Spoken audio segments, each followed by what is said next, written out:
So yeah, to get started, my name is Kara Folkerts. I am a trip leader and the community manager at Traverse Journeys. We run small, sustainable group trips. We have trips in over 25 different countries, and all of our trips are very much around our values of people, planet, purpose, and we really try to embody responsible and mindful travel practices. So we've been hosting these Traverse Talks in the last few years, and I'm really excited to bring this next discussion about travel leaders. So we have four leaders tonight. It's funny because I had reached out to all four of these individuals, and all of them were kind of like, oh, I don't really know if I feel like a travel leader. And I think that exactly goes to just the ethics of how they lead by example and the different roles that they've played within their years of experience in the travel industry, whether it be through their business, their advocacy, their podcasts. You'll kind of get to hear all the different avenues that they've approached the tourism industry. So I guess to get started, I'll give each of them a few minutes to introduce themselves. So to start, Erin, would you like to introduce yourself? Sure, thanks, Kara. Hi, everyone. I'm Erin. I'm a digital marketer, a travel blogger, and a podcaster. I'm based most of the time out of Toronto, Canada, but right now I'm working out of Dartmouth, Nova Scotia. My blog is called Pina Travels. It's where I write travel guides that include tips on how to visit places responsibly and sustainably. And I also host the podcast I'll Pack My Bags with the help of my amazing producer, Katie Lohr. On the show, we interview travelers, thought leaders, influencers, and just people from around the tourism industry about topics related to traveling more responsibly. The goal of the show is definitely to learn. And I find as the host of the show, I learn so much from our guests. So really, it's just like me going on a learning journey and sharing it with our listeners. So I hope some of you will give it a listen. The next season is starting in August. And that's me. Yeah, she hosts an incredible podcast. That's actually how I first got connected with Erin, and I binge listened all of the episodes because she really touches on an array of really great topics around responsible travel. And then next, Marcel, would you like to introduce yourself? Hi, Cara, and hi, everyone out there listening. So my name is Marcel, and I'm based in Bermuda. I am the founder of the Eco Island Group. Started off as Eco Island Travel, where we were supporting and promoting sustainable tourism and helping actually tourism businesses to implement sustainability into their businesses. We still do a bit of that, but we also have created our own sort of eco tour, our kayak tour, where we host visitors to Bermuda, as well as we've created a local community of kayakers. And right now we're working on developing a youth kayak program to help young people who wouldn't normally have exposure to the marine environment to get involved, to have that exposure to learn about the marine environment and to give them the opportunity.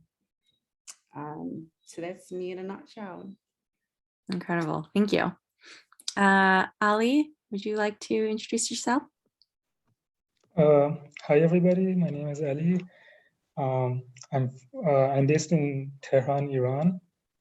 And I basically started my account, Iranian Nomad, Iranian underlying Nomad, to try to dismantle the preconceptions that exist about Iran and other countries based on my experience living half my life in Western countries, such as Canada.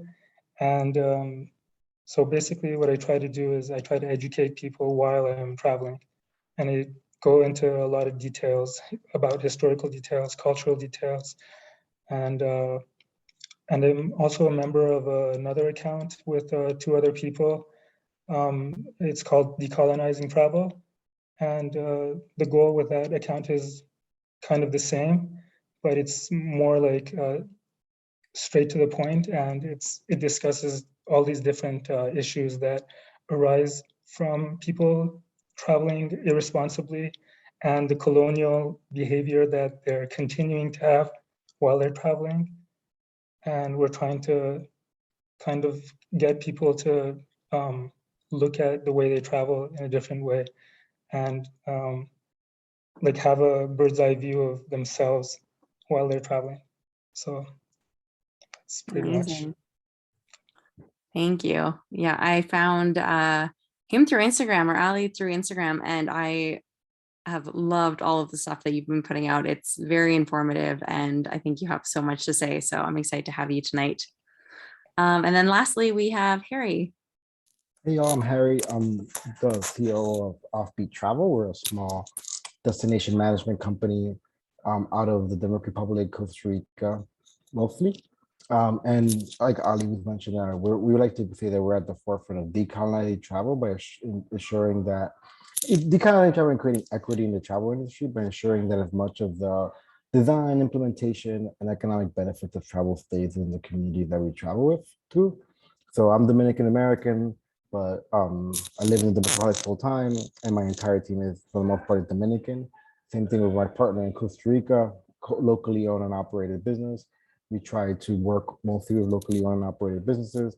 And we, whereas a lot of travel brands who sell to clients are focused on that selling aspect in their clients, we're more focused on the local community. And that means the vendors that we work with, we also, a lot of what we do is community impact work because we work with student travel. So there's a lot of like community service projects, and we make sure those are community focused. And try to, as much as possible, to also hire locally and pay those guides as well as they are paid in the States. Or so just try to create some equity there. So that's what we're all about. I've been working in the student travel industry from being a program guide to manager to running operations for student travel companies, and then launched Offbeat Travel out of a desire to have more of that local knowledge be appreciated and valued. Because as Ali was saying, colonialism has, historically taken gold, silver out of places like where Marcel and I are from. And now, GDP, Costa Rica's 10% of the GDP of Costa Rica is tourism, and 17% of the Republic is tourism. So, the economic power of tourism is real. And if we can have as much of it harnessed in the hands of locals, then we can have true economic impact and really try to push people forward in a positive way. So that's what we're all about. Incredible. Thank you. So I guess diving into our questions right away, I'm really excited for this first one because I think all four of you will have different answers kind of based on your experience. But just based on kind of the roles that you've taken within the travel industry, I'm interested to hear what it means for you to be a leader in the travel industry, whether you see yourself as a leader or not. I think you all play such an important role in responsible travel in the different avenues that you've come into it. So I guess to start, Harry, what does it mean to you to be a leader in the travel industry? Yeah, I mean, like you mentioned before, like I don't really see myself as a leader in the travel industry, but I can tell you a few things. So, like you were talking about leading by example, and a lot of what we're trying to do is a lot of the, after years of working for student travel companies or different tour operators, the focus has always been on like the US or Canada, or like the people who are going outbound, and a lot less is paid to like the inbound of like, the communities that we're traveling through, the guides that we're working with locally, and their professional development. So, I see myself as a leader in the sense that like I'm helping push forward more value towards those local guides. One small example being, I mean, guides are like, I don't know if anyone who works in travel would disagree with me, but like if you're working in group tours or even individual tours, like that person who actually touches the client is like super important. Yeah, oftentimes we devalue that, and we use cost of living arguments to pay like expats more than locals and this kind of stuff. But then when you start really working with those guides and building them up, offering them professional development, with taking the time to certify them as wilderness first responders and also pay for that, then you start bringing up the industry as a whole. Because my goal is not just to like train guides so they can work for offbeat travel. That's great, but the more guides who are in the industry, who are trained, who are Dominican, who can go off and put like show the world that like it's a destination to see, and that you're gonna get good customer service, then we're pushing the whole industry forward, and that's what I see as a leader, is someone who's willing to push for those changes at a bigger scale. One last example is the Dominican Republic versus Costa Rica. Costa Rica has completely professionalized the guiding industry. You can get a degree as like ecotourism guide. The Dominican Republic on the other side is mostly very much like on this colonial mindset of like mostly resort-based tourism. A lot of those hotels are owned by foreign investors, a lot of from Spain, and you're not but and the only careers you can actually take in university in that are tourism related are hotel management and that kind of stuff. Mm. So you haven't professionalized the industry. So like I really think like as a leader in any company, we can move things like that forward. Like, hey, let's try to get enough business so we can make this a year-round operation for these guys, and they can professionalize and use it as a career. So I think leaders who think like that and who try to push stuff like that forward is what really makes you a leader. You can't really be crowned a leader. You kind of just got to push forward and eventually just become one. Yeah, no, 100%. And I think, like you said, empowering the locals is such a huge piece of it. Marcel, Aaron, Ali, do you have anything to say to that or to add from your own experience? Yeah, I mean, for myself, this is a pretty recent journey, I would say, for the last 2.5 years. So I didn't consider myself a leader in the travel industry. I kind of just came across it. I wanted something purposeful, and I wasn't getting that from my day job. So I pursued something that I love, which is travel, and just adding purpose to that, which I now know is called sustainable tourism. I never knew that that's what it was called. So now I'm on this journey of sustainable tourism. I think that being a leader in the travel industry, like Harry said, is all about empowering locals. And again, I stumbled across that. At first I started with just wanting to venture out, because after sheltering in place during the pandemic, a lot of people just wanted to get out. So one of the first things that I did was try to support local businesses. And so I was supporting this local kayak tourism business. And then I began taking locals out because they all wanted to get out and venture out in the environment. And then it led to, well, if locals love this, maybe visitors would appreciate it as well. So now we've gone into, we have an Airbnb experience. And then we took it a step further and said, well, this is definitely something that we can cater to young people. And like Harry said, it's, for me, what I'm trying to achieve is, because in Bermuda, the marine tourism industry it's heavily employed with people who are guest workers. So locals are not really involved in the marine tourism industry. And so one of the things that I'm trying to achieve is to get more locals to consider the marine environment, and actually to become tour guides. They don't have to stay as a kayak tour guide, but at least they have the experience, and they can get the train and the skills and the education, and they can take that. They can even, go into marine conservation. So for me, it's about empowering the local community and helping them to have the skills and knowledge. Because when we talk about the marine environment, we can't talk about it without talking about climate change, marine pollution, and the other impacts that are affecting the ocean environment. And so we need everyone at the table when it comes to coming up with solutions to address these issues. And right now, because locals are not really involved in that industry, in that sector, their voices are not being heard. And so, I'm just taking it as a tiny step as they becoming kayak tour guides and exploring the ocean environment. And hopefully that leads to, you know, people protect what they love, or they love what they protect rather.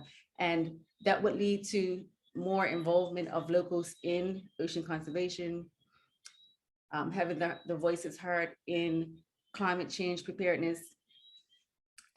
So that's where it started, and that's where we are now. So like I said, I never really considered myself a travel leader, but it has evolved. It has really morphed into this whole idea and vision that I have right now. Amazing. Yeah. And you're doing fantastic work in Bermuda. So Thank you. incredible. And Ali? Um, yeah, so for me, first of all, I'm not working in the travel industry, and I've never like made any money from the travel industry. So my case is a little different. I'm mostly focused on content creation. And similar to the other two participants, I never saw myself as a leader either. But I guess you could say that the way my content could kind of be an influential, like could be influential for other people is in the way that I try to bridge the gap between the Western world and the rest of the world, because I'm privileged enough to understand both cultures, and I've lived in both cultures. And for so long, like for the past few centuries, everything has been viewed from a Western-centric narrative. And I think what I've been doing, which has probably had somewhat of an impact, is that I've given courage and confidence to people like me from non-Western countries to give their own narrative of themselves, at least. Because for so long, like even if you look at the most famous magazines out there that have content on travel, like National Geographic, it's always the Western world telling the story of the rest of the world. And it's always like, and another problem that arises with colonialism is this: there's this inherent self-hatred that's been lingering since the age of colonialism, and people in the global South, they don't have the confidence to even talk about themselves. So I think this is a way that I've been maybe influential in this space. Yeah, I think, like you were saying, I think just you are leading the way and being that inspiration for people, which I think is incredible, the work you're doing in that space. Can I respond to something? Because I think something Ali said what really resonates is Totally. what you said about are we not valuing our own places? You know, it's something I struggle with a ton. In a place like the Dominican Republic that has mostly a resort-based tourism, yet we have like peaks that are 10,000 feet high and like so much other things to see, but you focus on these things and you only value those things because it's what, like, they want the beach, the tourists want the beach, you know? But then also when it comes to culture, when it comes Exactly. to like some of the things that you are just make the place what it is and what's beautiful about it, we're like almost like scared, like, oh, we can't be too loud around the tourists. Like we're Dominicans, we're loud, We're we always play loud trying to music. please the Yeah. tourists instead of being ourselves and like appreciating what we have. Yeah, if they want to come see the place, they gotta enjoy the people and the culture too, and accept Uh, it for what it is. Can I just give a couple examples here? Is that okay? Do we have the time? Definitely, definitely. Like some of the big problems that I see with tourism is, for example, you see people, say from Canada, they travel to another country. Well, it doesn't happen with Canadians a lot, but from maybe the States or other countries, they travel to another country and they get angry if the person in that other country can't speak English well. Like this is so like this level of entitlement is really annoying for the locals, but they usually never say anything, and they even apologize, and they're embarrassed that they can't speak English very well. Whereas like if a local from that country travels to the States, they don't expect people in the States to speak their language. So why does it have to, like, this imbalance? These I are the think kind as of things that I'm travelers, trying to. oh, go ahead, sorry. No, no, go ahead. Yeah, I'm just saying these are the kind of imbalances that I'm trying to like point out in my content. No, exactly. And I think that's the biggest thing is as travelers, we always need to remember that we're visiting the other person's culture. So we have to respect the way that they live, the way that they have traditions, the language that they speak. And yeah, I think that's a huge thing to be aware of as travelers is always this mindset of I am a guest in your country for sure. And I Yeah, think, like again, people as leading complaining by, about like small, you see people complaining about like some small like things that they're used to in their country so often. Like for example, if they go to another country and they're like, oh, like what you have like these, your toilets are different, like your toilets are so stupid, or like they have a condescending tone about like the things that they're not used to, or like the food is disgusting, or like how come you don't have like ice with your beverage? Like these small things that people don't realize, but it's very offensive for the locals. And if they don't say anything, it's because they depend on that tourism money, as Harry said. It's not because they actually like don't have a problem with that. yeah, no, definitely. Erin, do you have anything to add? Being a leader in Yeah, I mean, Ali, we actually did a podcast episode about ethnocentrism, and we talked about toilets. So yeah, that's something I've thought about a lot myself as a traveler. But yeah, like everyone else said, I also don't think of myself as a leader. I always tell people, especially with the podcast, I'm just sharing things that I myself am learning. The podcast has always been about providing a platform to other people and other voices versus my own. Like Ali mentioned, there's a lot of underrepresented voices and stories in travel. And so the podcast was a way that I felt that I could help highlight those voices. I guess to me, being a leader in the travel industry is just about being open to growth and then sharing what you've learned or what you know with other people in an effort to create ongoing dialogue. And I also think that leadership, especially as a cis white woman like me, is about listening. A lot of my own journey into responsible tourism has been about listening to other people, about their experiences, and also decentering myself in my own travel experiences. So putting a lot of effort into just listening to what local people have to say, rather than making myself the focus of a trip. It's about focusing on the culture and the people around me.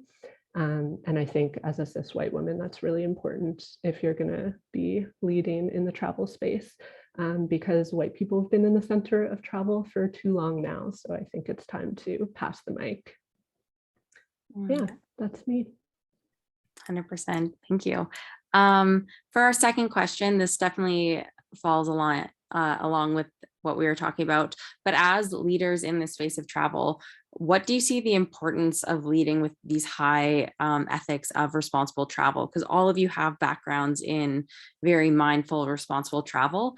So especially I feel like in our day and age where there's so many travel influencers, bloggers, if you have a phone, TikTok account, Instagram, anything like that, you can quote unquote have a following and become a travel leader. So kind of in this world or in this time now, where do you think the value lies in really, really being mindful of leading with these high ethics?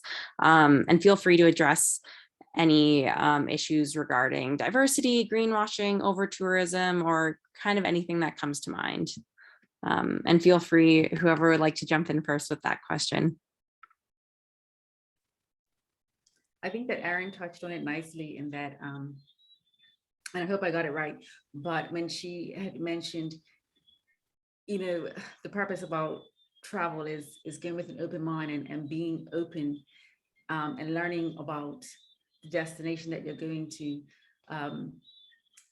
just being open to experiencing different things and having unfamiliar situations, being exposed to unfamiliar situations, and embracing them without judgment. And I think with travel influencers, well, let's talk about travel, because travel is a huge industry. We're talking about 1 in 10 people are involved in the travel industry globally. So it's huge and it's just growing, right? So it's a huge industry. And like you said, anyone can pick up the phone, take pictures, and get a following. But with that reach that travel influencers can have, and the following that they can have, obviously that comes with a responsibility, in any industry, but with travel, it comes with a responsibility. And it's all about letting your followers know what that responsibility is, encouraging, empowering them with that information so that when they do travel, they're aware of how to travel more mindfully, and really how to get the most out of your travel experience. Because if you go and you're closed off, then you're not going to be able to experience the fullness of the experience of going to travel. And it's a loss if you don't open yourself up to that experience, to experience the local culture, the local cuisines, just to embrace it all. So being a travel influencer, sure, anyone can pretty much get into it. But I think that, informing your followers, having a platform where you can really show people how to travel responsibly is the way to go.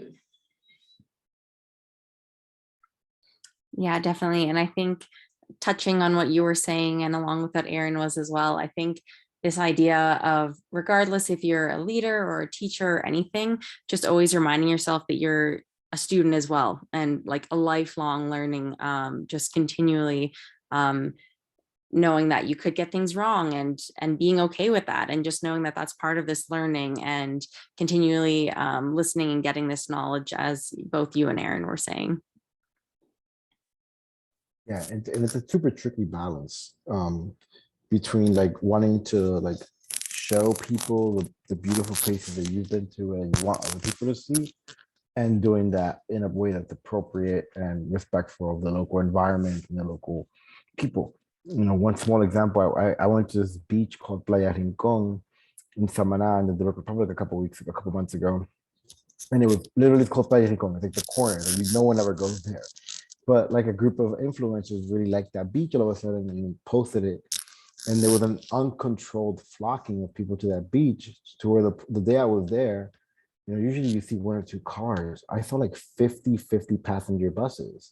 And then styrofoam everywhere and all the garbage that brings. So if you're gonna like, promote locations, also promote good practices when you visit those locations.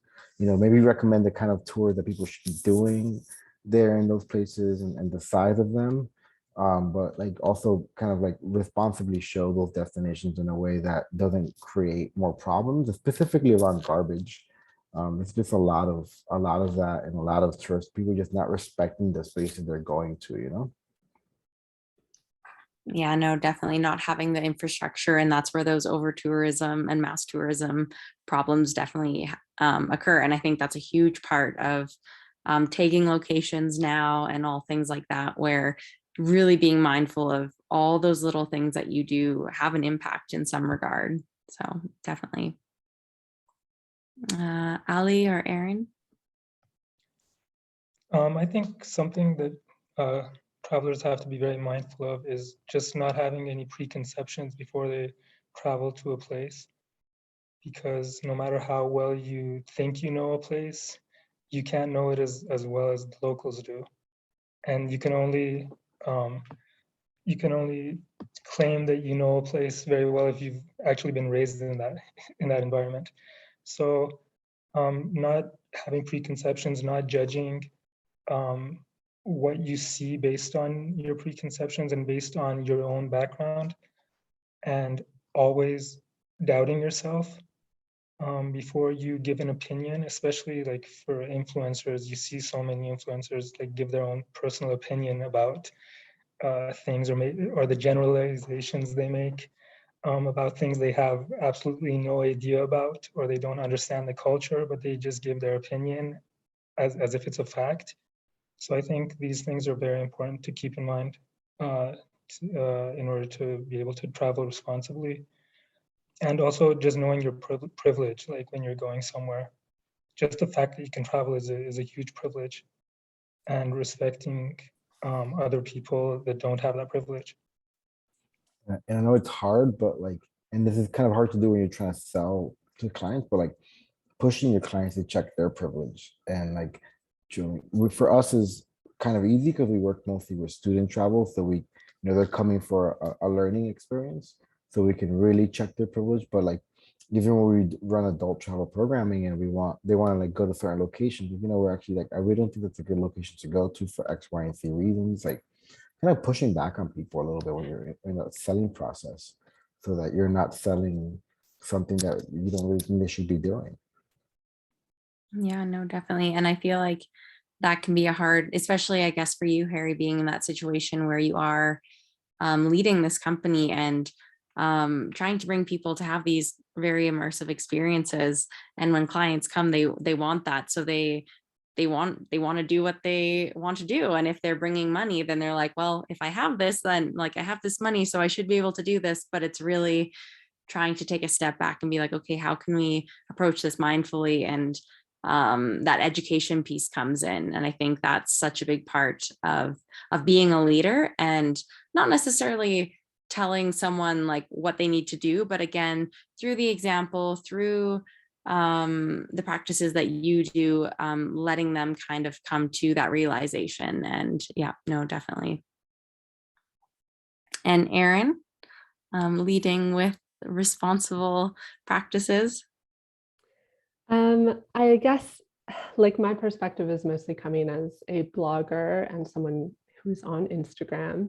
And I think, I mean, most people realize there's definitely a tendency in travel blogging and the influencer space to glamorize travel, which like to a degree makes sense because there's a lot to celebrate in travel.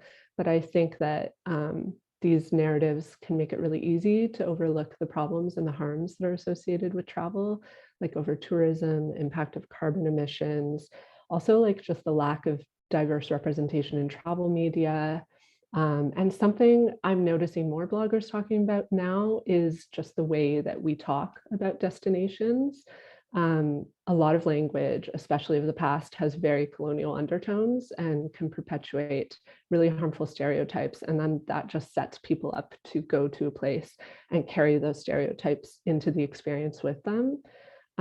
So I still see this happening a lot on Instagram and in blogs, and it's a big problem. So I think that being a leader in travel these days, I think it's about like acknowledging these problems and then also taking the steps to look at how you talk about a destination and think about whether you're helping to encourage dialogue about the harms of travel in balance with, of course, talking about like the great parts of travel. So I guess like my goal as a blogger and also as a podcaster has been to mix sort of active and ongoing discussion of the harms of travel into kind of classic travel guides.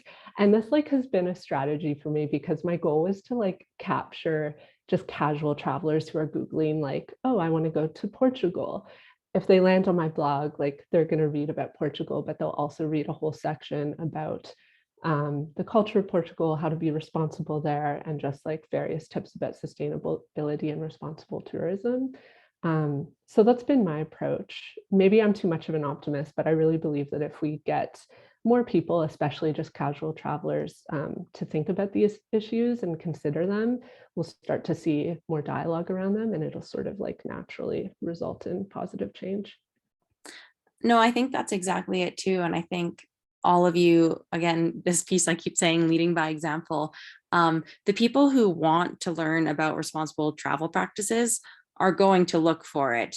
But it is, like you said, more of kind of the everyday traveler who would come across and become inspired by the Iranian nomad or from this travel company, from all these different things that you guys are doing, and maybe just come across it and be like, wow, like this is something that I want to learn about and everything. So really having that example for everyone. And I think you guys are all doing a great job on that.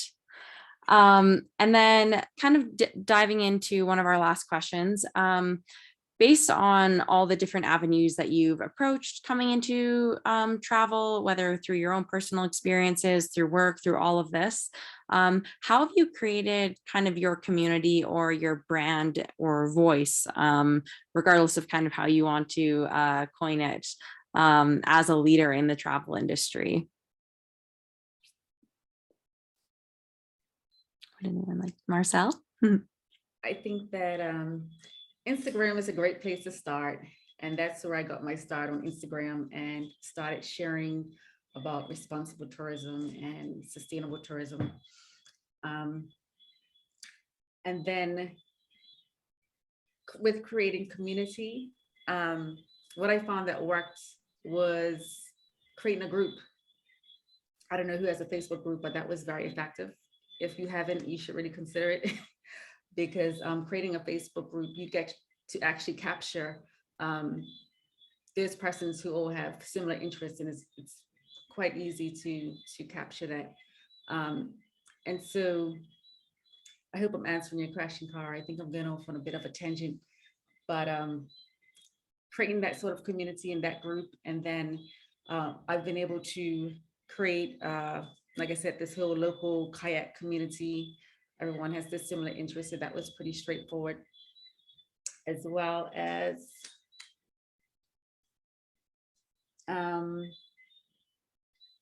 I think that was the main points, but that's where I got my start, was on Instagram, and that really helped to propel my voice and get my voice out there, especially from a little 21 square mile island out in the middle of the Atlantic that really not too many people had heard of, let alone what was happening here sustainably in the tourism sector.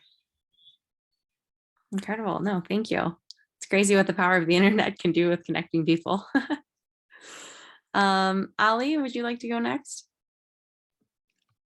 Well, to be honest, I never even thought that I would have like an account that would have grown to what it is right now.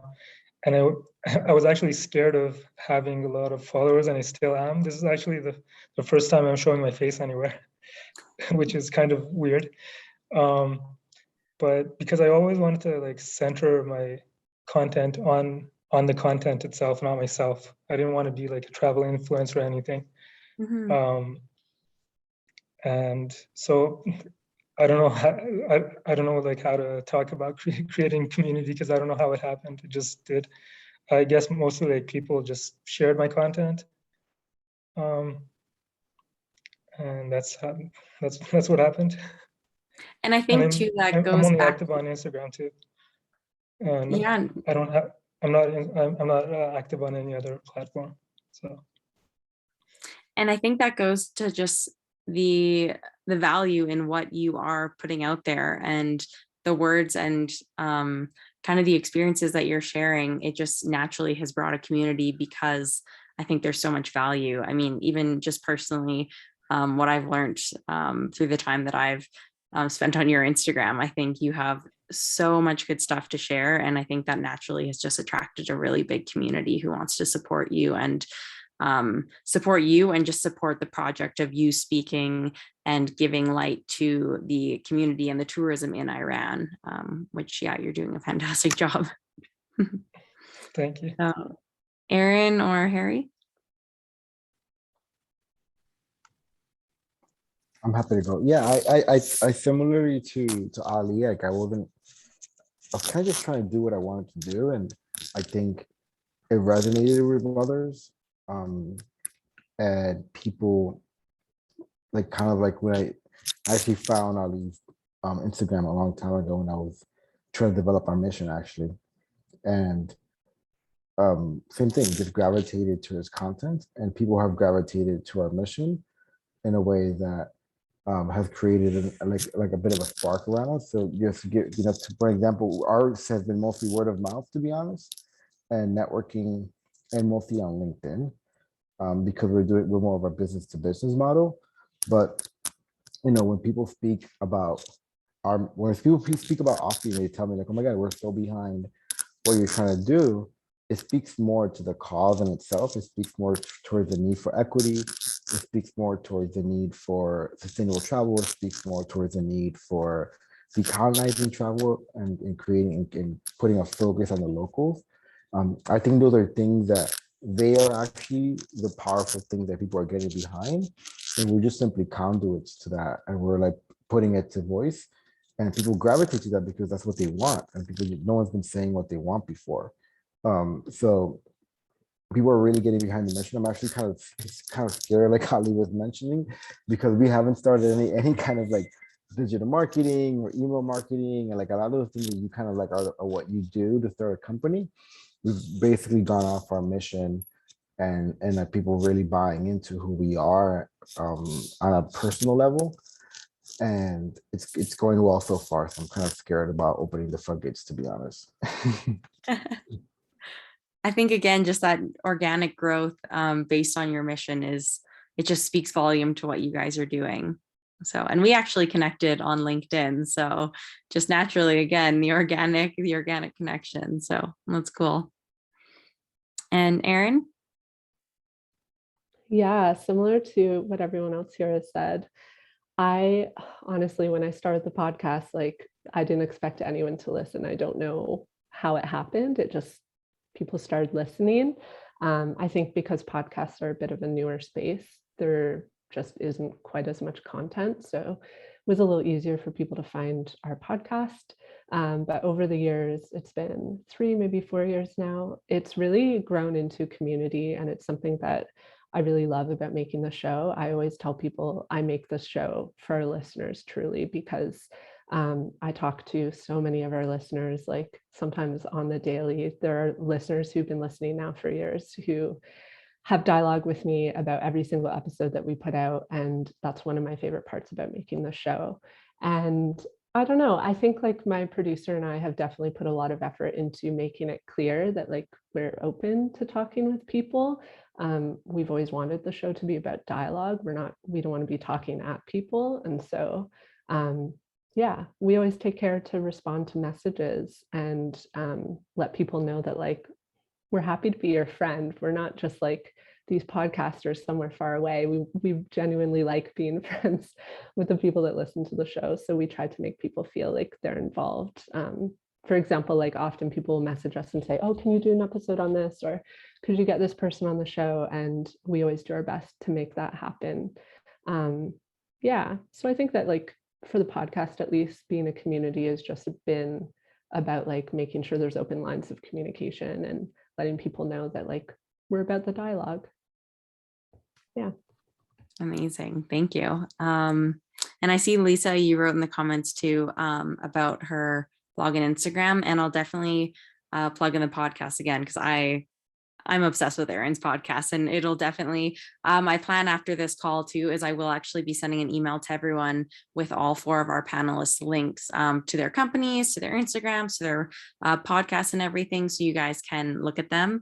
But yeah, no, definitely. I think all 4 of you guys are a shining example of just building this community and this leadership based on just kind of going about your day-to-day lives with these values within responsible travel ethics, and that has naturally brought on this leadership role in different aspects. So if there's any final thoughts from the 4 of you, feel free to jump in. Otherwise, we will give about 10 minutes here, just if anyone does have any questions, you can put them in the chat. I just wanted to make a comment on what Erin said. Yeah, definitely. I think it's actually kind of counterproductive to have a lot of followers if you actually want to have a real community. Because like when you see these influencers with hundreds of thousands of followers, they don't reply to the messages they get, they don't reply to the comments, and they don't even know any of their followers. So I personally like to keep it smaller, as small as possible, because I respond to every single message I get, every single comment, and I know every single one of the people who interact with me like regularly. I know them personally. So I think if you actually want to really have a community with people like who you can interact with, you have to keep a balance, I think.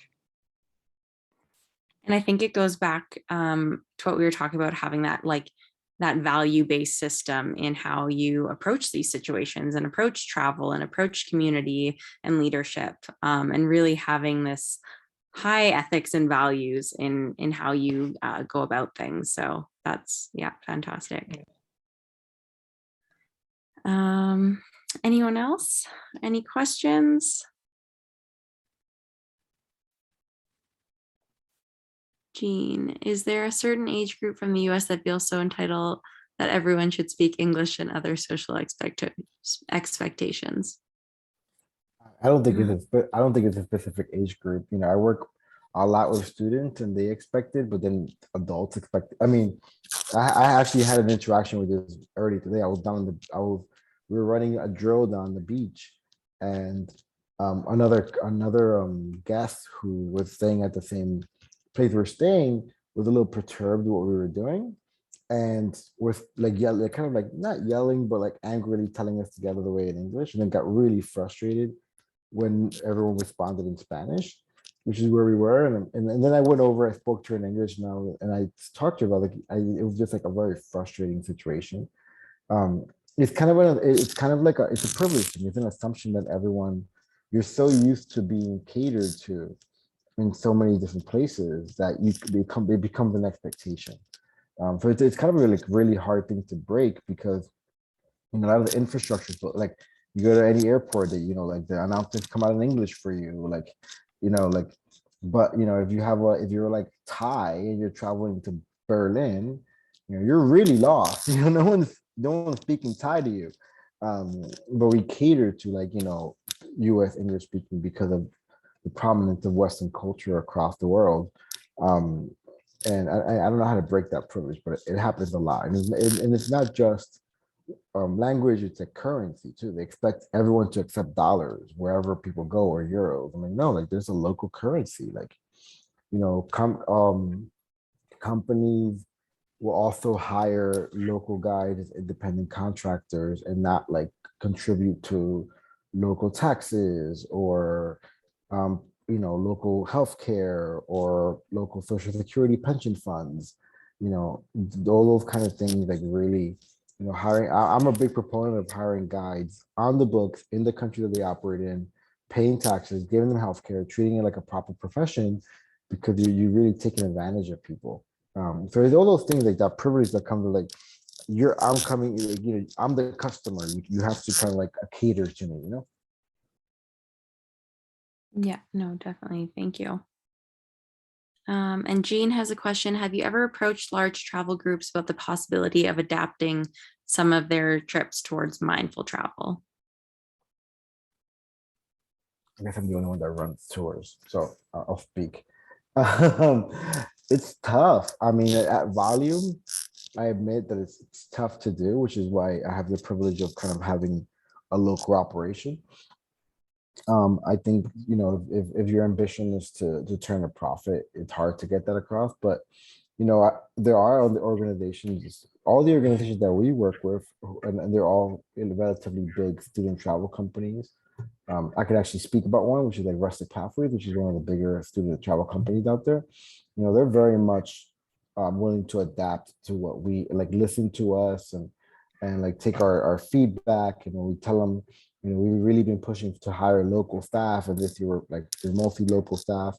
So yeah, like I think I had some luck, but then also some bad luck with organizations that approach us and want us to just do their kind of tour, and like do it like they do it, and they're not willing to really listen to like, no, but we want to make sure the staff is hired appropriately, or we want to make sure that this is done, and they're like, oh, we don't care about that, we just want you to like book the hotel. And those typically don't work for us. Yeah, no, definitely. Oh, go ahead. Sorry, Marcel. I could jump in very quickly. And I think one of the issues is that sustainable travel or tourism is considered as a niche part of tourism.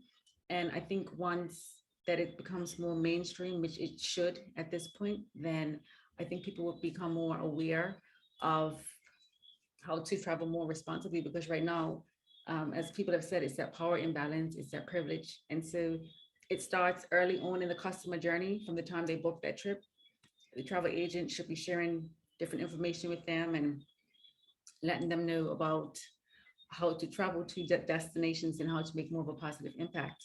And so once sustainable tourism becomes more mainstream and not so much just a niche of the travel industry, I think we'll see a huge impact. And because sustainable tourism or tourism in general can touch on so many of these sustainable development goals, you know, which is important to, you know, globally.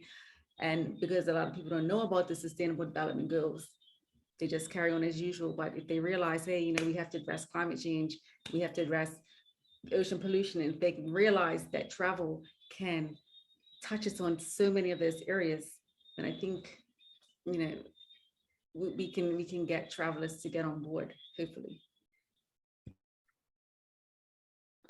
No, definitely. And I think just a really important part of that too is us as travelers, we are the ones who create the demand.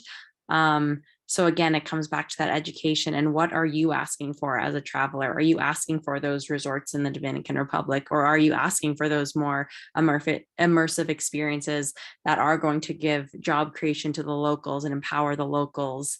So it always comes back to us and our motives. And that's where I think having these conversations and this mindfulness and this awareness is so important. And being a lifelong learner and knowing that you might get it wrong as a traveler, but trying to do better every time.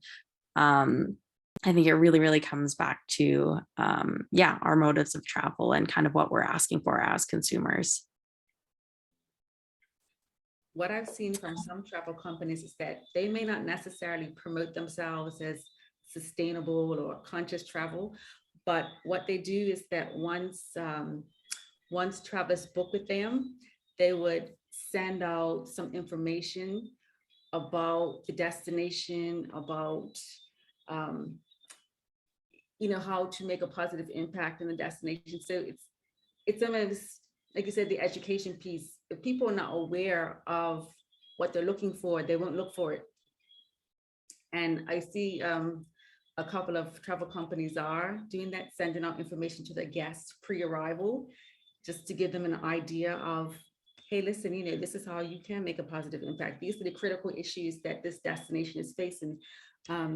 This is how you can get involved, or just to be aware of. So I think that's another way to be quite effective as well. No, definitely. I definitely agree with that. And is there any last lingering questions before we wrap this up?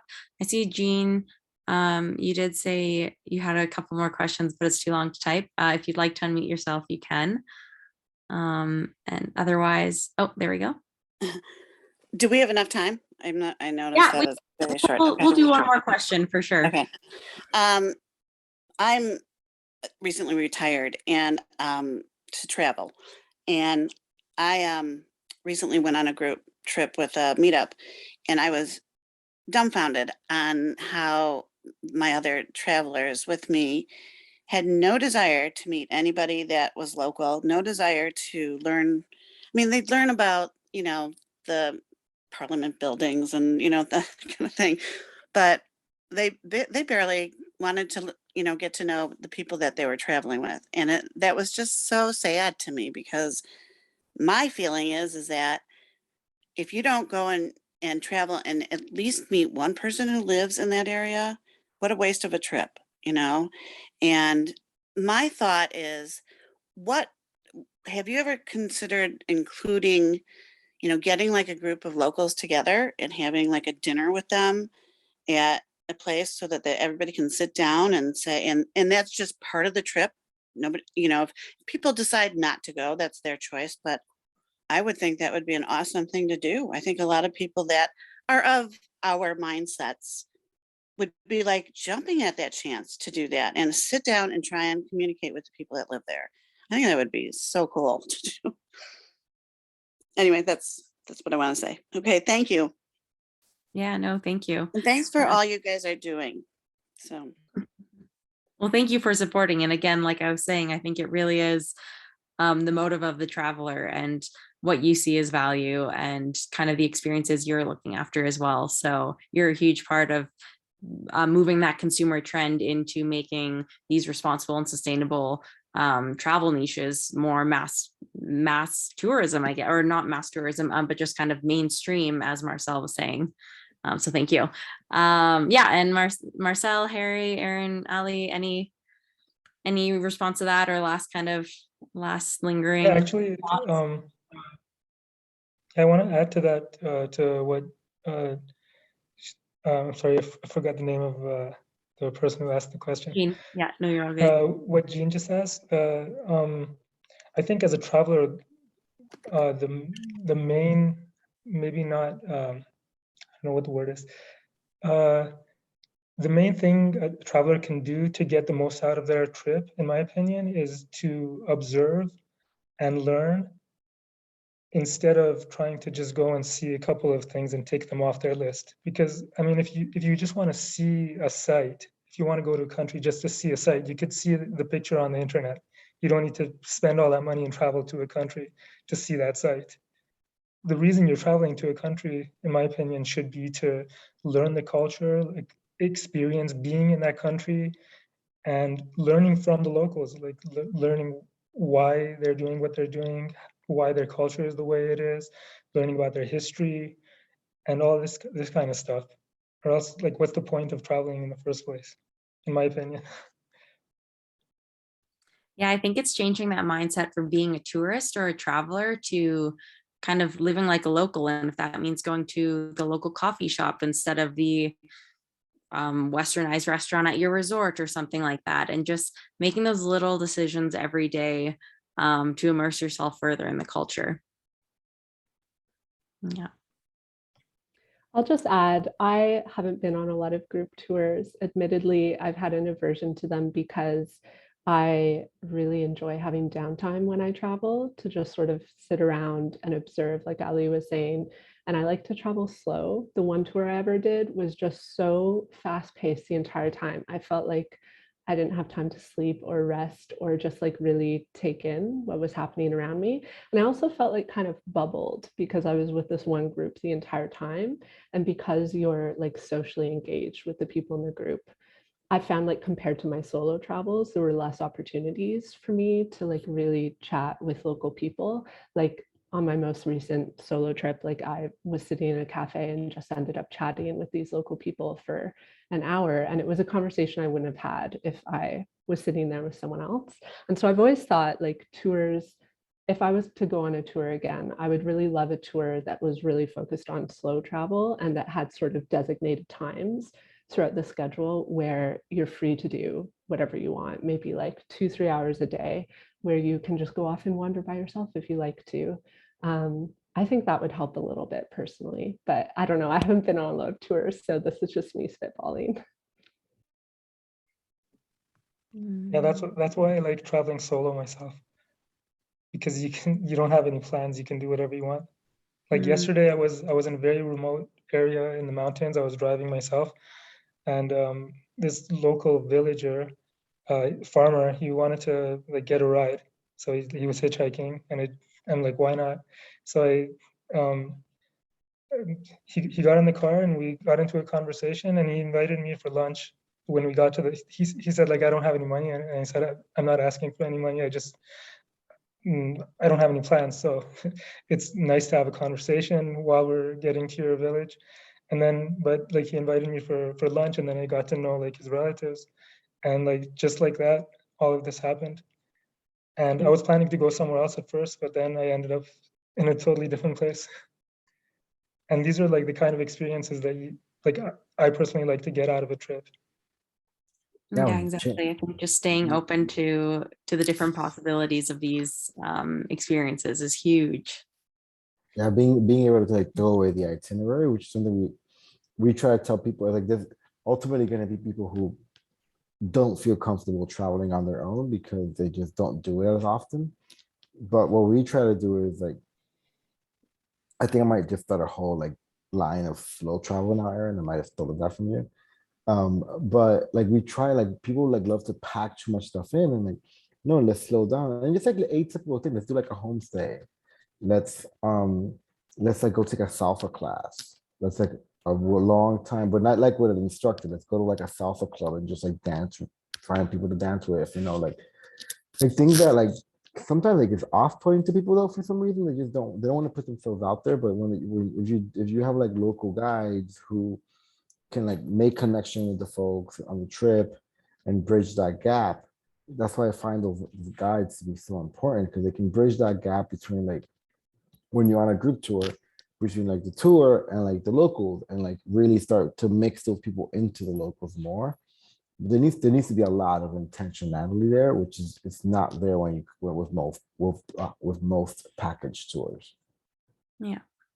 And I think that's something that both Offbeat Travel and Us at Traverse, I think we're very much aligned, like having these experiences that are very, very different. And I think that's why we really enjoy the small group tours, where it's very intentional. And we support local guides, we have these community partners, we value slow travel, because exactly what you guys are talking about with solo travel. And I have like I love solo travel. That's kind of my bread and butter, but I think it's really having these travel experiences that are really, really immersive, where again, like I was saying, like you don't feel like you're a tourist, you feel like you are just immersed in this local cultural experience. And that's ultimately why we want to travel. We want to learn, we want to experience this transformation through travel. Yeah. I mean, this has been so enriching. I'm really enjoying hearing everyone's perspectives, and it has me thinking that, you know, before we travel, that experience has to already be there. So, for example, in our hometowns, are we going out to visit the local restaurants? Are we going to the different ethnic cuisine restaurants? Are we exploring? Are we slow traveling where we are, or are we just, you know, so caught up in life, we're just moving so fast? So I think if we have that mindset before we travel, where we're not open to new experiences where we are, that we're going to take that same mindset to that destination. We're just not going to be open. So thanks guys for this discussion. It's been so enriching. Yeah, awesome. Thank you all for being here. I think just given time, we are going to end it there. I want to thank all four of our panelists for the incredible work that you're doing, and the insight and the knowledge and just the experience that you've shared here. It's as we're getting in the chat, I think you guys all have so much to say and so much enriching knowledge too. So again, just thank you. And to all our participants, thank you guys so much for logging on. I really appreciate it. As I did mention, I will have a follow-up email and we'll have the recording that you can see on our YouTube after. And then I will also include the links of all four of our panelists, so you guys can check out their Instagrams, their podcasts, their businesses, and everything like that. So thank you guys all so much. And I hope you have a great rest of your evening wherever you are.